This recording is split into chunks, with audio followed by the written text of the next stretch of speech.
be the objective reality. Okay, welcome back. It's your boy Cypherbox, and let's get into it. Last night we saw Amanda Serrano versus Katie Taylor for the Undisputed Championship of the World on the Jake Paul Mike Tyson undercard. Look, great fight again, absolutely great fight. But this one, had a bit of controversy to it this time around. Listen, I felt Katie Taylor started off the fight really well. The first 2 or 3 rounds, definitely, she was winning. She was landing the better quality punches. Not better quality punches, but I suppose that she was landing the more punches, whereas Amanda was missing a bit, but then landing some hard shots as well. But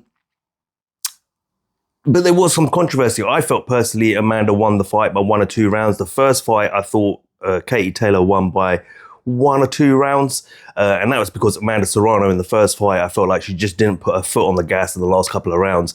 And that gave Katie the opportunity to box and move and take the fight, really. This one, I felt was a little bit different. I felt Katie started off really well, but then Amanda, she put her foot on the gas and she kept it there, even with that cut. Let's talk about the headbutt a little bit, The first initial headbutt that caused that cut was accidental. When you watch the replay, both fighters are turning their head into each other and obviously the heads clash and she gets a cut. That didn't concern me. What concerned me, what Katie Taylor did afterwards, which is what she realized there was a cut. She's clinching with Amanda Serrano, and then she starts rubbing her head into that cut. And she was doing that all the way through the fight from that point on. There were some further headbutts as well, like some serious headbutts, questionable whether they were deliberate or not. But definitely what was deliberate was whenever in the clinch, she was deliberately rubbing her head into that cut. Do I think there were some dirty tactics from Katie Taylor? Yeah, I do, in all honesty. I think Katie Taylor definitely looks at Amanda Serrano as a serious threat. But I definitely felt Amanda, she won the fight last night. For me personally, I felt, middle rounds onwards, she was landing the better punches, she was applying the better pressure. Katie Taylor in the last couple of rounds, Amanda Serrano was putting it on her and she was literally holding on to Katie Taylor to prevent herself from falling down flat on her face. Do you get what I mean? And Amanda should have been smart there. She should have taken that step back and boom, boom, landed a combination. But easier said than done, don't get me wrong, right? It's harder when you're in the ring. But I definitely felt Amanda should have won that fight. The commentators thought she should have won that fight. Roy Jones Jr. was one of the commentators. And I think Roy's one of the most honest commentators you come across. And he was like, hey, man, I think the wrong decision was made there. What's her name? Rosie Perez was there as well. And she picked up also, she was the one that actually picked up out of all the commentators that Katie Taylor, every time she got into close or she got into a clinch with Amanda, she was rubbing that head into the cut. Yeah, there's some dirty tactics there, in my opinion. But that's boxing. It happens, Fighters do that all the time. The point got taken away. Some people say, oh, that was a bit harsh, accidental headbutt. But I think the referee probably thought, I probably should have taken this point a while ago back. And then he was telling Katie, hey, stop putting your head into her. Come on, the ref was saying that for good reason. Personally, I felt, I think Katie's team knew they'd lost. You should have seen you should have seen the coach's face. He definitely was like, what? We won? Okay. That kind of thing. I think they personally knew they lost that fight and they got lucky. And it's not the first time Katie Taylor's got lucky. When you look at the Delphine Persoon fights, Delphine Persoon 1, Delphine Persoon 2, yeah, both those fights, she lost. I don't care what anyone says. We all know those will always be asterisks for me on Katie Taylor's record. She's a great fighter. She's had a great career. I'm not knocking that. But those were definitely 2 asterisks. And I think this one is asterisk number 3 for me. Even the Delphine Persoon fight, everyone, even the Sky Sports commentators, even in the rematch, both fights, all felt she lost. Even AJ, I think, was commentating in the second fight. And he thought, I don't know about that one. Yeah. So it's, she's had some lucky results in her career so far. But look, great fight. I would like to see it again. I would love to see number 3. Remember, Amanda Serrano was coming all the way up from featherweight as well to fight.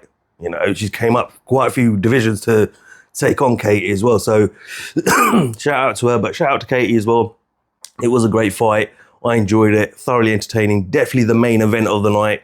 I really tuned in for that fight. You know, I did watch the Jake Paul Tyson Fury, not Tyson Fury, Mike Tyson fight, which was a shambles.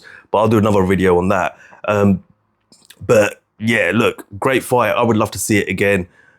You know, yes, there was some controversy, but that happens in boxing. Sometimes you just got to eat it. And unfortunately, for Amanda Serrano, she's going to have to eat that one.